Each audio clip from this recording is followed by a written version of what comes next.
L'émotion était encore très forte cet après-midi à Vénissieux. Près de 200 personnes se sont réunies à l'hôtel de ville pour rendre un hommage à Yacine, policier municipal, décédé cette nuit lors d'une intervention.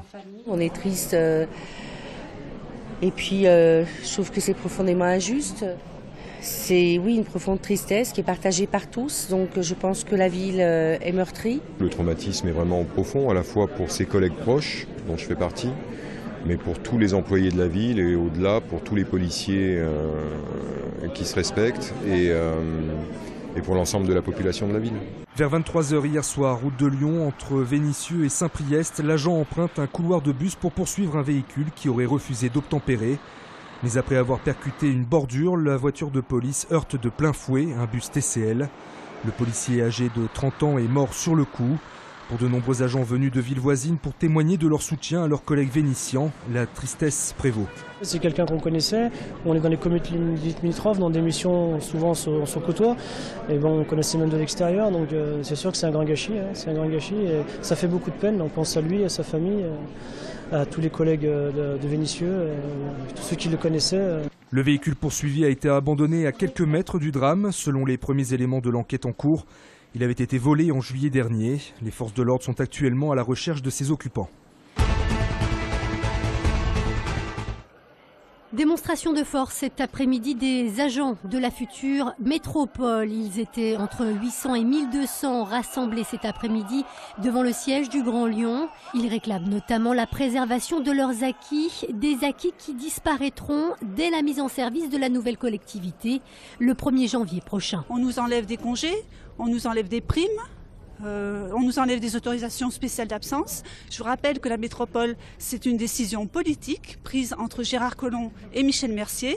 Le personnel n'a rien demandé. Il n'y a pas de raison que les économies se fassent sur leur dos. Ce sont au total 8700 agents du département et du Grand Lyon qui sont concernés par ce transfert de compétences. Des agents qui dénoncent également un manque de concertation. Jusqu'à quelques semaines, on avait encore quelques agents qui ne savaient pas où ils allaient atterrir, s'ils étaient à la métropole et où, dans quel service. De son côté, si le Grand Lyon reconnaît quelques cafouillages liés à ce transfert inédit dans l'histoire, il précise toutefois que son objectif est avant tout d'harmoniser le fonctionnement des deux collectivités. Il faut quand même savoir raison garder. Tout le monde a un poste au 1er janvier et tout le monde garde sa rémunération. Donc je pense que ça, c'est déjà une sécurité. Et puis on va cheminer ensemble pour trouver à fonder un nouveau collectif de travail. Notez enfin que les syndicats ont finalement obtenu une rencontre avec Gérard Collomb prévue la semaine prochaine. Rencontre réclamée depuis plusieurs semaines. Le pont Schumann a donc été inauguré hier soir avec un spectacle son et lumière visible depuis les quais. Ce matin, les lasers ont laissé place aux premiers automobilistes pressés de franchir l'ouvrage pour la première fois, eux qui ont l'habitude des bouchons dans ce quartier de Vèze. Ça va vraiment libérer la circulation, ça va être vraiment top. On va voir à l'usage, mais apparemment oui, ça va être un bon raccourci quand même. Dans l'Ouest, j'ai beaucoup d'activités, alors il me servira systématiquement. Merci, j'ai le feu vert, merci, au revoir. Moins pressés mais plus curieux, les piétons et cyclistes, leur espace se situe de l'autre côté des arches, à l'abri des cas de voies réservés aux véhicules. Vous êtes venu exprès là pour traverser le pont? Ouais, exprès, ouais. Et alors il est comment? Bon, il est bien, on dirait qu'on marche sur un tapis. Très joli, très doux, ces lignes, très beau, très clair, très gracieux. Enfin, encore plus tôt ce matin, certains riverains en colère étaient eux aussi déjà sur le pont. Hier, le discours inaugural de Gérard Collomb disait qu'il avait amélioré la qualité de vie des riverains. Et là, je me pose la question si ceux-là, on a vraiment amélioré leur qualité de vie ou pas. Parce qu'il y a plus de pollution sur nos façades, pollution sonore, pollution de l'air. 3 ans de travaux auront été nécessaires pour réaliser le 17e pont sur la Saône pour un coût total de 39 millions d'euros. C'est un derby qui sent la poudre. Samedi soir, le Loup se rend chez son voisin grenoblois. Le déplacement est court, mais les ambitions sont grandes du côté lyonnais. La défaite face à Toulouse concédée au Matmut Stadium a fait du mal, notamment sur le plan comptable.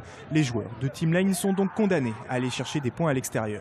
Il faut améliorer les choses, hein. Ça c'est le plus important. Mais nous avons encore 16 matchs pour améliorer beaucoup de choses. Et ça c'est le plus important. On a perdu notre premier match à la maison. C'est pas la fin du monde, mais la façon, il faut améliorer les choses. De son côté, Grenoble a aussi connu des malheurs le week-end dernier. À Toulon, les Isérois ont pris une valise, mais il reste une des 3 équipes du top 14 à être invaincue à domicile. Le Stade des Alpes, citadelle imprenable. C'est une équipe qui gagne son stade au Stade des Alpes, fait des gros matchs, mais comme je vous l'ai dit, il n'y aura que des gros matchs qui vont arriver, donc que ce soit Grenoble, Toulon ou n'importe qui arrive, à nous de nous concentrer déjà sur nous-mêmes et de rien lâcher, d'aller batailler. Le coup d'envoi de la rencontre est fixé à 20h samedi.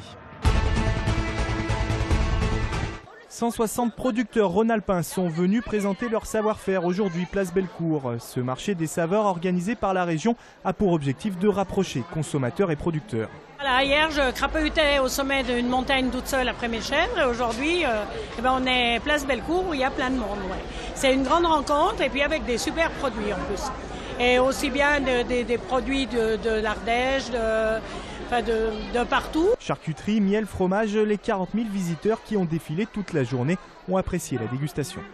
Je pense que pour des personnes qui ne sont pas de Lyon, ils peuvent découvrir plus facilement. Puis cette gratuité aussi, cette dégustation, ça fait quand même plaisir.